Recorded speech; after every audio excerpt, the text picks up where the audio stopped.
I consider myself one of the lucky ones who got to see Jane's Addiction back in August before Perry freaked out on stage and the band broke up.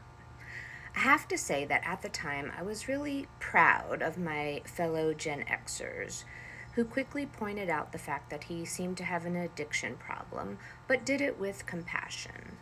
They also pointed out the fact that his wife was being enabling and making excuses for his behavior. And I thought, how cool is this?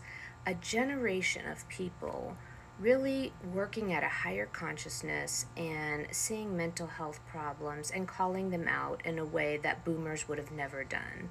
And certainly not my parents' generation, which was the silent generation. Despite that, I don't know how I feel about this.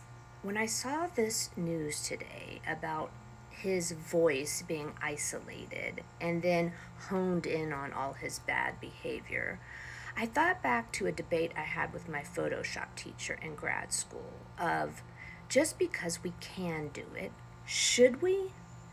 Technology allows us to do all kinds of things, but I know there's been points in my life where I've said the wrong thing, done the wrong thing, acted badly, and I sure would have hated someone to isolate it and bring it to light. So I understand that he's older and maybe there's less of an excuse there. And he's famous, so you get what you pay for.